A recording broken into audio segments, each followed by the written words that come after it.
estás? Bienvenido a una emisión más de tu programa Pasión por el Evangelio, este programa en el que semana a semana hacemos un análisis bíblico de la lectura del Evangelio que leemos en la Santa Misa con el propósito de que tengas un marco teórico que te permita comprender mejor la palabra de Dios cuando en la Santa Misa escuches la lectura del Evangelio y posteriormente cuando el sacerdote predique la homilía. Sumado todo esto, tendrás una visión mucho más profunda de la palabra de Dios y así es que tendrá más sentido en tu vida. Estamos celebrando el 14º domingo del tiempo ordinario en el ciclo litúrgico A, en el que nos enfocamos en la lectura del Evangelio según San Mateo. Me gustaría, como siempre, hacer la lectura del Evangelio, posteriormente hacer un análisis bíblico y concluir, como hacemos de costumbre, con un momento de oración. Así que vamos a comenzar y para ello vamos a ponernos primero en presencia del Padre y del Hijo y del Espíritu Santo. Amén. El Evangelio dice lo siguiente. Jesús dijo: Te alabo, Padre, Señor del cielo y de la tierra, porque habiendo ocultado estas cosas a los sabios y a los prudentes, las has revelado a los pequeños. Sí, Padre, porque así lo has querido. Todo me ha sido dado por mi Padre, y nadie conoce al Hijo sino el Padre, así como nadie conoce al Padre sino el Hijo, y aquel a quien el Hijo se lo quiera revelar. Vengan a mí todos los que están afligidos y agobiados, y yo los aliviaré. Carguen sobre ustedes mi yugo, y aprendan de mí, porque soy paciente y humilde de corazón. Y así encontrarán alivio, porque mi yugo es suave y mi carga liviana. Este es el Evangelio que leemos en este 14º domingo del tiempo ordinario. Y es un Evangelio muy especial. Se trata de un himno que encontramos en el capítulo 11 del Evangelio según San Mateo. Es un capítulo que se distingue porque abarca una gran sección del Evangelio según San Mateo en el que Jesús habla acerca del reino de los cielos. El capítulo 11 y el capítulo 12 del Evangelio según San Mateo son muy interesantes porque contrastan los dos polos opuestos de Jesús. Lo dejan ver como un humano, muy humano, pero al mismo tiempo lo dejan ver como el Hijo de Dios que resplandece con su ciencia, con su conocimiento, con sus enseñanzas. Y uno de los ejemplos precisamente de cómo es que Jesús resalta como Hijo de Dios con una sabiduría muy profunda, incluso él mismo como la sabiduría de Dios, es este himno que encontramos en este capítulo 11 del Evangelio según San Mateo. Es un himno de júbilo, por supuesto. Está compuesto por 3 estrofas. En un momento comenzamos a hacer el análisis bíblico. Y déjame contarte que este pasaje que encontramos en el Evangelio según San Mateo tiene un texto paralelo en el Evangelio según San Lucas. Ambos, tanto Mateo como Lucas, hablan de esto mismo. Sin embargo, yo te contaba en una emisión anterior que Mateo y Lucas tienen como fuente común el Evangelio según San Marcos, y así hay muchos pasajes del Evangelio según San Marcos que tienen una copia en el Evangelio de Mateo y en el Evangelio de Lucas porque se la copiaron a Marcos, pero que también hay otra serie de contenidos de los dos Evangelios, de Mateo y de Lucas, que son comunes entre los dos, pero que no aparecen en el Evangelio de Marcos, por lo que inferimos que estos textos deben proceder de una segunda fuente, una fuente que no conocemos, una fuente que los biblistas han denominado la fuente Q, por el alemán Quelle, fuente, y de ahí que este texto que estamos estudiando en esta ocasión, este himno de júbilo del Evangelio según San Mateo, sea uno de aquellos textos que proceden de esta fuente Q. Siempre un detalle interesante desde el punto de vista bíblico. El contexto inmediato de esta perícopa son los ayes de Jesús sobre las ciudades a las cuales ha predicado y que no le han querido hacer caso, ciudades que han visto sus prodigios y que no le quieren hacer caso, y Jesús se lamenta por todas ellas. Y vemos un contraste porque por un lado se lamenta de estas ciudades que no le han querido hacer caso, y ahora vemos este himno de júbilo en el que Jesús glorifica a su Padre porque lo más profundo de su enseñanza no se lo ha revelado a los grandes sabios, pero ha querido revelárselo más bien a la gente sencilla. Y bueno, vamos a comenzar entonces a revisar las estrofas, las 3 estrofas que conforman este himno de júbilo, para ver qué es lo que el Señor tiene que decir. Jesús dijo, comienza el himno: te alabo, Padre, Señor del cielo y de la tierra. Empieza con una alabanza: Señor del cielo y de la tierra. Es muy interesante ver cómo Jesús se refiere a su Padre como el Señor tanto del cielo como de la tierra, es decir, el Dios de todo lo que existe, de todo lo que existe. Te alabo, Padre, Señor del cielo y de la tierra, porque habiendo ocultado estas cosas a los sabios y a los prudentes, las has revelado a los pequeños. La alabanza que hace Jesús a su Padre no es tanto por ocultar lo más profundo de su enseñanza a los sabios y a los prudentes, es decir, a los inteligentes, a los mejor formados, no. Más bien de lo que se regocija Jesús y por lo que alaba a su Padre, es porque lo más profundo de su enseñanza se lo ha querido revelar a los más sencillos. Entonces no es tanto que se alegre por ocultarlo a unos, sino más bien que se alegre porque se le comparte a otros, y en este caso se le comparte a los sencillos de corazón. Esto es muy interesante también porque nos deja ver cómo para Jesús es mucho más importante la disposición del corazón que la inteligencia. Es mucho más importante estar abierto y ser sencillo que saber mucho y tener la cabeza simplemente llena de conocimientos, pero que en el fondo no conducen a nada. Algo que a nosotros, haciendo este tipo de ejercicios aquí en Pasión por el Evangelio, nunca debemos olvidar, porque ciertamente que resulta muy interesante hacer estos análisis bíblicos. Desde un punto de vista intelectual, meramente hablando, resulta fascinante. Sin embargo, no podemos quedarnos en eso. Y mal haríamos en hacer estos ejercicios de exégesis bíblica únicamente por el propósito intelectual de comprender las estructuras y comprender qué palabras en griego y en hebreo se emplearon originalmente y qué teología se puede inferir de la palabra de Dios.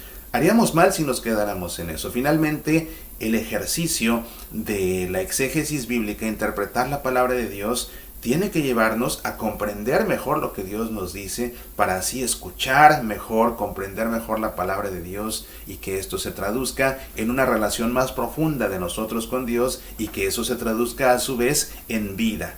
Ese es el verdadero objetivo. Entonces hay que tener esto siempre, siempre, siempre claro, porque definitivamente te puedo decir que resulta muy interesante hacer el análisis bíblico desde un punto de vista intelectual, pero eso no sirve para nada, y por eso es que Jesús se alegra de que lo más profundo de la enseñanza de Dios está revelado a los sencillos, a los que no estudian tanto, pero que tienen el corazón abierto. Tampoco vayámonos al extremo de que esto significa que no hay que estudiar, ¿no? Y prueba de ello es que si has seguido regularmente Pasión por el Evangelio, te habrás dado cuenta la gran diferencia que hace comprender el trasfondo de la palabra de Dios cuando escuchas la lectura en el Evangelio en la Santa Misa, que cuando llegas de buenas a primeras a escuchar simplemente lo que ahí se dice. Hace una diferencia tremenda. Entonces, claro que hay que estudiar, claro que hay que profundizar, pero nunca con un afán meramente intelectual, sino con el propósito, insisto, de conocer mejor, de comprender más la palabra de Dios. Vamos a ver qué sigue diciendo aquí este himno. Dice: sí, Padre, porque así lo has querido. Esta es la voluntad de Dios precisamente. La segunda estrofa dice: todo me ha sido dado por mi Padre, y nadie conoce al Hijo sino el Padre, así como nadie conoce al Padre sino el Hijo, y aquel a quien el Hijo se lo quiera revelar. Este versículo que aparece en el Evangelio según San Mateo es una joya, es una gema que encontramos, una gema teológica. Podríamos decir que en todo el Evangelio según San Mateo, este versículo en concreto contiene la teología de más alto nivel de todo el Evangelio según San Mateo. Al grado de que a este versículo los biblistas lo reconocen como el logion juanino. Recuerda que el Evangelio según San Juan, a diferencia de los 3 sinópticos, Mateo, Marcos y Lucas, es un evangelio teológico, es un evangelio que contiene una teología profundísima, muy elevada, a veces incluso compleja. No es cuestión de casualidad que los evangelistas en el Apocalipsis sean representados en función de cómo comienza cada uno de los relatos evangélicos. Entonces, así por ejemplo, el Evangelio según San Mateo es representado o el evangelista Mateo es representado con un hombre con alas, porque su evangelio comienza narrando la genealogía de Jesús. El evangelio según San Marcos, que comienza en el desierto, es representado San Marcos con un león con alas, porque el león es una bestia que habita en el desierto. El evangelio según San Lucas, o Lucas el evangelista, es representado con un buey con alas, porque los bueyes eran ofrecidos en holocausto en el templo, y el relato evangélico de Lucas comienza en el templo con el anuncio del ángel a Zacarías del nacimiento de Juan el Bautista, y el evangelio según San Juan, o Juan el Evangelista, es representado con un águila. Con un águila, ¿por qué? Porque el águila es el ave que vuela más alto, que se eleva a lo más alto, y es que el evangelio según San Juan arranca ya elevándose con una teología del más alto nivel. Al principio existía la palabra, y la palabra estaba con Dios, y la palabra era Dios. Ya la forma de armar esa frase deja ver la altura teológica del evangelio de Juan, y ese es solo el primer versículo de todo un evangelio verdaderamente teológico. De ahí que este versículo que acabamos de leer, los biblistas lo reconozcan como un logion juanino. Parece pues que esto está sacado del evangelio según San Juan por su altura teológica. Te lo repito: todo me ha sido dado por mi Padre, y nadie conoce al Hijo sino el Padre, así como nadie conoce al Padre sino el Hijo, y aquel a quien el Hijo se lo quiera revelar. Podríamos hablar tanto de la estructura misma de este versículo, pero no tenemos tiempo en este programa. ¿Qué más quisiera yo que realmente de enfocarnos aquí en este versículo y verlo todo, sus palabras, su estructura? Pero bueno, baste con que te diga que es la joya teológica del Evangelio según San Mateo, es con lo que nos encontramos aquí precisamente. Todo me ha sido dado por mi Padre, y nadie conoce al Hijo sino el Padre, así como nadie conoce al Padre sino el Hijo, y aquel a quien el Hijo se lo quiera revelar. Fíjate cómo en su estructura incluso suena como ese versículo 1 del Evangelio de Juan que te acabo de decir hace un momento. Al principio existía la palabra, y la palabra estaba con Dios, y la palabra era Dios. Acá, bueno, simplemente el ritmo incluso del texto: todo me ha sido dado por mi Padre, y nadie conoce al Hijo sino el Padre, así como nadie conoce al Padre sino el Hijo, y aquel a quien el Hijo se lo quiera revelar. Bueno, ¿y a quién es a quien el Hijo se lo quiere revelar? Justamente no a los sabios, no a los entendidos, no a los estudiados. Se lo quiere revelar Jesús a los pequeños, a los humildes, a los menospreciados, a los que nadie hace caso. Él sí les hace caso, es a ellos a quien Él les quiere revelar. Los otros están muy ocupados confiando en su inteligencia sola. Bueno, son los sencillos a los que Él se los quiere revelar. Y continuando precisamente con esta idea, dice Jesús en este himno: vengan a mí todos los que están afligidos y agobiados, y yo los aliviaré. Aquí hay que puntualizar, no hay que sacar de contexto esta frase: vengan a mí todos los que están afligidos y agobiados, y yo los aliviaré. Esto es parte todavía de esta segunda estrofa del himno. Entonces la segunda estrofa por completo dice así: todo me ha sido dado por mi Padre, y nadie conoce al Hijo sino el Padre, así como nadie conoce al Padre sino el Hijo, y aquel a quien el Hijo se lo quiera revelar. Vengan a mí todos los que están afligidos y agobiados, y yo los aliviaré. ¿Quiénes son esos afligidos? ¿Quiénes son esos agobiados? ¿Por qué están afligidos? ¿Por qué están agobiados? Bueno, precisamente esos afligidos, esos agobiados, son los sencillos. Son los sencillos. ¿Y por qué están afligidos? ¿Por qué están agobiados? Quienes los agobian son justamente aquellos entendidos, aquellos estudiados. Los fariseos, los escribas en concreto. Los fariseos y los escribas en concreto. ¿Por qué estaban agobiados? ¿Y por qué es que Jesús dice: yo los aliviaré? Y vayamos a la tercera estrofa para que te explique por qué. La tercera estrofa, que es la última, dice: carguen sobre ustedes mi yugo y aprendan de mí, porque soy paciente y humilde de corazón. A diferencia de los escribas, de los fariseos, a diferencia de aquellos sabios y prudentes. Y así encontrarán alivio, porque mi yugo es suave y mi carga es liviana. A ver, entonces, los afligidos están agobiados porque llevan una carga pesada. Por eso dice Jesús: vengan conmigo, mi carga es ligera y yo soy paciente. Interesante, yo soy paciente. ¿A diferencia de quién? A diferencia de aquellos sabios, de aquellos prudentes, de aquellos escribas, de aquellos fariseos. que lo sobrecargan a ustedes con normas justamente que son muy difíciles de llevar. Y son tan difíciles de llevar y son tantas normas que la carga es demasiado pesada. Y aparte son muy estrictos con el cumplimiento de todas estas normas. Y así la carga se hace muy pesada. Y además de normas que ellos ni siquiera muchas veces pueden cumplir, pero que a ustedes se las imponen, aunque ellos no las puedan cumplir. Por eso vengan conmigo. Yo soy paciente, mi carga es ligera. La carga de Jesús es la carga del amor de Dios. ¿Cuál es la carga de los otros? De los escribas y de los fariseos. Fíjate que en torno a la ley de Dios se inventaron 613 normas. La ley de Dios era muy concreta, pero estos se inventaron 613 normas en torno a la ley de Dios. Y eran tantas normas que acabaron resultando como un valladar alrededor de la ley de Dios. Un valladar que tenía el propósito de custodiar el cumplimiento de la ley de Dios, pero que era un valladar formado por tantas normas que acababa siendo inaccesible el cumplimiento de la ley de Dios. De esas 613 normas, hice una compilación de algunas para que te des una idea. Eran normas de todo tipo, de carácter mercantil, de carácter judicial, de carácter moral, de carácter religioso, incluso de carácter alimenticio. Entonces, por ejemplo, entre estas 613 reglas encontramos las distintas formas de la pena capital. Entonces, entre estas normas se prescribía que dependiendo del delito que alguien cometiera, se le podía matar a espada, o se le podía matar por estrangulación, o se le podía matar incendiándolo, o se le podía matar con lapidación, es decir, apedreándolo. Bueno. Otra de las normas prescribe colgar el cadáver del blasfemo y del idólatra por unas horas.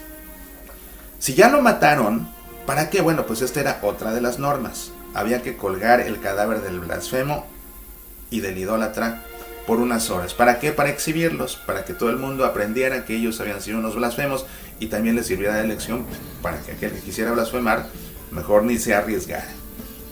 Otra norma, sepultar a los ejecutados el mismo día de cumplida su pena. Otra norma, no condenar a pena capital sin antes proceder con un juicio, como te digo, de todo sentido, ¿verdad? También penas judiciales, penas de todo sentido. No conmutar la pena capital a cambio de dinero. Esa era otra de las normas. No tener piedad de quien persigue a otro para dañarlo. Una más, no se puede tener contacto con los cadáveres excepto los de los familiares más próximos. O sea, solamente el cadáver del esposo, de la esposa, de los padres, de los hijos, de los hermanos y ya.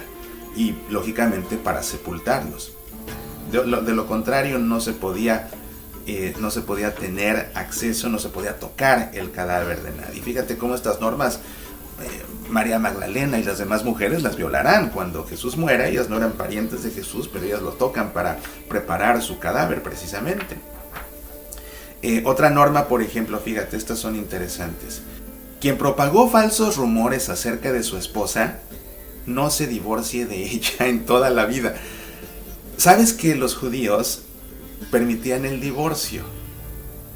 Jesús después esto lo compondrá y con uno de sus midrashim, Jesús, es decir, con una de sus interpretaciones correctas de la ley, Jesús dirá: ustedes oyeron que Moisés, por la dureza de su corazón, les permitió que se divorciaran, pero yo les digo que lo que Dios ha unido, el hombre no pueda separarlo. Pero fíjate cómo a estas alturas los judíos permitían el divorcio, pero esta era una de sus 613 reglas.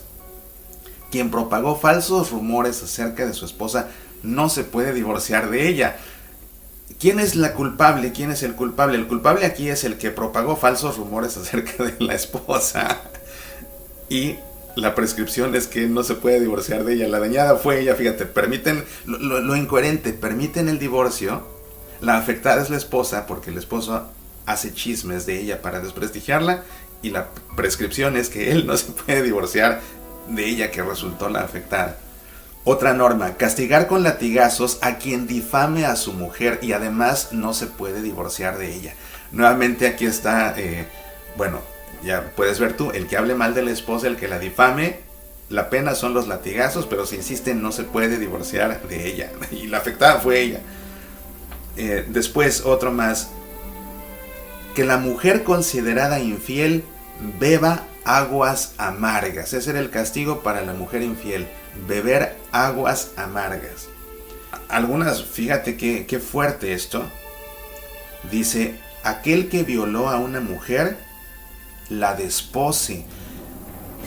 Esto significa que si alguien abusaba de una mujer, si alguien violaba a una mujer, por prescripción, según una de estas normas, entonces tenía que casarse con ella. Imagínate, pobre mujer, alguien que abusa físicamente, que abusa sexualmente de ella, y que por estas reglas se tiene que casar con el que la violó. ¿Ves por qué Jesús dice, vengan conmigo, mi carga es suave? Empieza todo a tener sentido ahora sí cuando comprendemos todas estas normas. Otra más, está prohibido comer carne cocida en leche o cocinar juntos la carne y la leche. No destruir los árboles frutales en la guerra. No hacer las paces con los amonitas y los moabitas. No vestir lana y lino conjuntamente.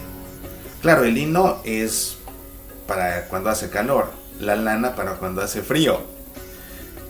Pero ve la norma, la regla. No vestir lana y lino conjuntamente. Y ves, y esta es una de las 613 reglas que se establecieron en torno a la ley de Dios. Por eso Jesús dice, vengan conmigo, porque mi carga es suave, mi yugo es ligero.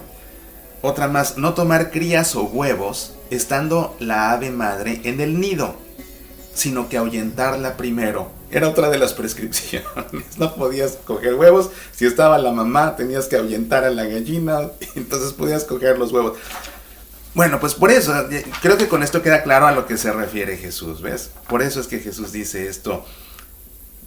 Carguen sobre ustedes mi yugo y aprendan de mí, porque soy paciente y humilde de corazón, y así encontrarán alivio, porque mi yugo es suave y mi carga es ligera. Ya con esto puedes entender a lo que se refiere Jesús. Y fíjate cómo antes de esto, en la perícopa anterior, Jesús, como te digo, se quejó amargamente de las ciudades que no acogieron su mensaje. Ahora Jesús se dirige a los humildes, da gracias a Dios, porque a ellos, a los sencillos, les ha querido revelar su mensaje, en tanto que se los ha ocultado a todos esos que precisamente por listillos, fíjate, por listillos, vinieron con todo este tipo de normas que, pues como te puedes dar cuenta, algunas son absurdas, algunas son injustas, algunas son incluso ridículas. Pero ahí tienes tú. Bueno, nosotros también en la vida puede ser que nos sintamos agobiados por muchas cosas. Por muchas cosas. No solamente por reglas, sino por muchas cosas. Y yo quisiera invitarte a que reflexiones qué es aquello que en este momento te hace sentir agobiado, te hace sentir cansado, te hace sentir que ya no puedes, te hace sentir que el camino es cuesta arriba y una cuesta cada vez más pronunciada. ¿Qué es aquello que te hace sentir como si estuvieras caminando en fango?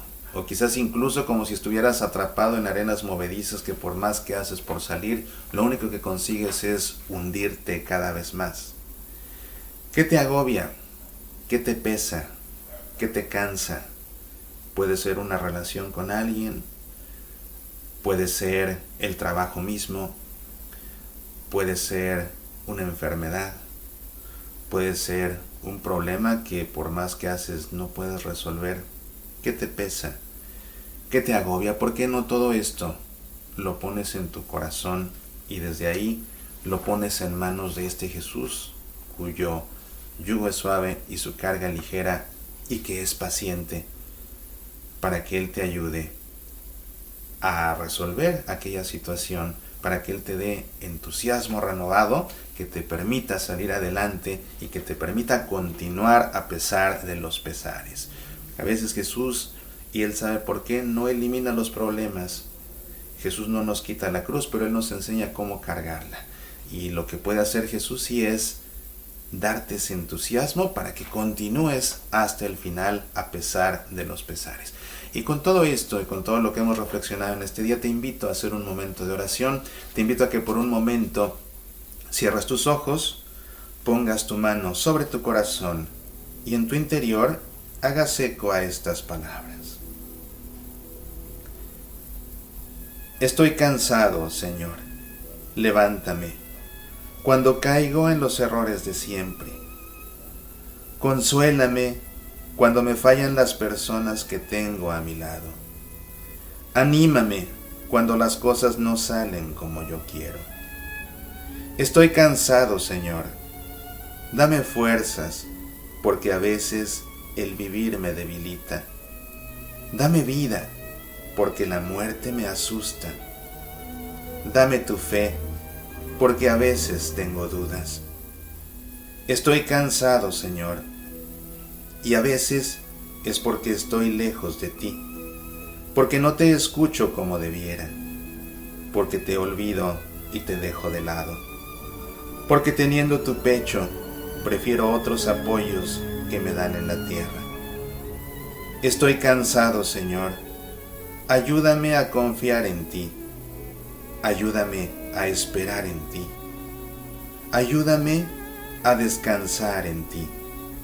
Ayúdame a esperar siempre en ti. Amén.